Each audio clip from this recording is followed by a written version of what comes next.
I'm still with Talk's international editor, Isabel Oakeshott. Well, Isabel, our friend Lindsay Hoyle is in the news again. We know that over the past 3 years he's been on countless foreign jet-setting luxury trips around the world at our expense. He says it's to foster relations with foreign countries and to tell them how wrong Russia was to invade Ukraine. I'm not sure what that has got to do with the Speaker, but there you are. He spent about £300,000 over the last 3 years going on these luxury trips, often with members of staff staying in very expensive hotels, 900 quid a night, spending 400 quid on a meal, thousands of pounds on chauffeur-driven limousines. When he was in the Caribbean at Montserrat, he even chartered a private jet. No expense spared for our big spending Speaker. Spent something like £7 million improving his palatial apartment at the Palace of Westminster at the House of Commons, said to have the best view in London all the way down the River Thames. 36,000 on a portrait of him to be hung in the corridors of Westminster Power. Now we learn that apart from travelling around and doing up his own place at great expense, he's an enthusiastic acceptor of lavish gifts. This old socialist scrounger has kept almost 300 presents over the past 4 years, including dozens of bottles of alcohol, hampers, ties, cufflinks and chocolates. The Labour MP for Chorley has hoovered up a large volume of gifts from foreign dignitaries, ambassadors and private companies, and kept hundreds of them rather than donating them to Speaker's House or Parliament. It's extraordinary, isn't it, this guy? I mean, what else? Yeah, I mean, that is a lot of gifts, isn't it? I'm trying to get my head round just what a haul that is. It's a mountain of gifts, and I think under the parliamentary rules, none of them can be worth individually more than £300. That's right, and I should stress, he hasn't broken those rules. He has declared all of these gifts, but they've been coming at him thick and fast, and he always keeps them himself. There's a tradition here. I guess I should read his statement. Spokesman for the Speaker's office said, as is common practice across the world, the Speaker gives and receives gifts when hosting dignitaries as a token of friendship and relationship building between nations and parliaments. All items are declared proactively, regardless of the £300 threshold applied by the MP's Register of Interests, to ensure transparency and to avoid conflicts of interest. I'm afraid this goes on. In consultation with parliamentary officials, a decision is made as to whether a gift would make a meaningful addition to the Speaker's House historic collection and if it should go on display. If the item does not meet those criteria, for example, perishable goods, it is either retained personally by the Speaker or his office. As part of his welcome to visiting dignitaries and to cement friendships, many of the gifted ties and cufflinks are worn by the Speaker, and decorative heritage items relating to that country are put on display. As I say, I don't know. This all seems wrong to me, and I think it must seem wrong to a lot of our audience.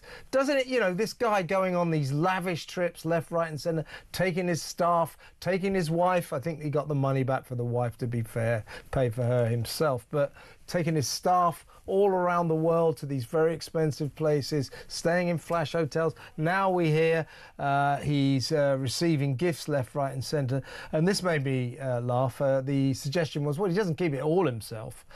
So last Christmas, to prove that he just spreads it around, he received hampers from the countries of Bahrain and Qatar, plus one from Anguilla, containing champagne, 2 bottles of wine and foodstuffs. But to prove what a generous man he is, Lindsay passed on the freebies from the North Macedonian ambassador to his staff. Listen to this is funny. They got a couple of packets of herbal tea and some red pepper sauce. He kept the smidgen gin and the expensive wine. Brilliant. This guy's out of control, isn't he? those hampers from these Middle Eastern countries will be really nice. I mean, they do generosity quite well with this sort of thing. I mean, to be fair on Hoyle, because we must be fair, I bet he's also given a bunch of stuff that he looks at and he's like, what the heck do I do with this? You know, stuff that you just don't want in your house. You can't eat it, you can't drink it. It's not worth anything, you know, and it's part of the game. You've got to give and exchange gifts. I think the difficulty here is that this is all looking so lavish, you know, combining it with the first class travel and the endless globe trotting. It's a really bad look. And it's a pity because I actually think he is a really good speaker. And I don't know when the job began to involve so much international travel. I mean, I don't remember other speakers in my time as a political journalist doing quite this much traveling around, you know, doing whatever it is they're doing. Well, no one else ever in the speaker's role has ever travelled like this. He has reinterpreted what the speaker should be doing. Exactly. I mean, the speaker's job is a really busy one in Parliament. I mean, of course, sitting in a chair shouting order. Yeah. There's long periods of recess, but you do have to be there quite a lot, and you've got a crucial role. And, you know, I'm thinking back to speakers like Michael Martin, who was, by the end, you know, absolutely hated by pretty much everybody. Mick. Yeah. And he got into all sorts of hot water, I think, on expenses, didn't he? I mean, he was really a very controversial speaker. But to give him his due, I don't think he was globetrotting. I don't think he globetrotted any further than Scotland. And then the ones that have followed, I don't remember, you know, John Bercow, dreadful speaker, but I don't remember him. He didn't, it's been his travel was just an absolute fraction of what Lindsay Hoyle's was. Lindsay Hoyle has redefined what the speaker ought to be doing. He thinks the speaker should be travelling around the world, attending conferences, selling Britain to the world. We don't need you to do that, Linz. Don't bother. You know, we've got entire departments for that. Jacques Hughes, I think you just want to see the world at our expense. And we've had enough of it. You know, we really have. And maybe stop taking all these gifts. I mean, he's, as I say, in fairness, he's declared them all. And as you say, the threshold for declaration is £300. And I think they've got to change that threshold. £300 that can buy a lot of favour. Do you know what I mean? I think there should be no threshold for gifts. You should have to declare all gifts. I don't know. I mean, do we really want to see a long list of kind of postcards and pin cushions and you know, we do. Yeah, we do. We tell those people that they work at our expense. They're not allowed to freeload like this. You know, why not? Why not? Come on, you know. 300 quid is a lot of chocolates. Of course it is, yeah. The world in chocolates, and that is a lot of chocolate. Yeah, and he got...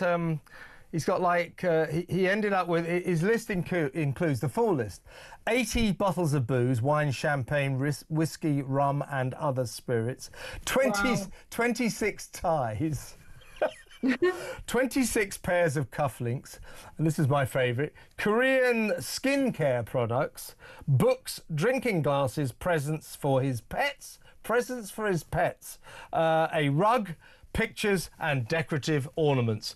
Well done, Hoyle. That's quite a haul. He's got a whole cellar's full of there, hasn't he? No. Uses a bet. It just, you know, I'm not saying he's criminal of the century, but this just seems all wrong. And I think allowing representatives of the people to just accept gifts, free gifts, up to £300 with no questions asked, is a charter for potential corruption. Not that I am accusing Sir Lindsay Hoyle in any way of corruption. I'm just accusing him of spending too much taxpayers' money going around the world when he doesn't need to. And maybe, just maybe, he should draw the line on a few of these presents that he keeps accepting at an alarming rate.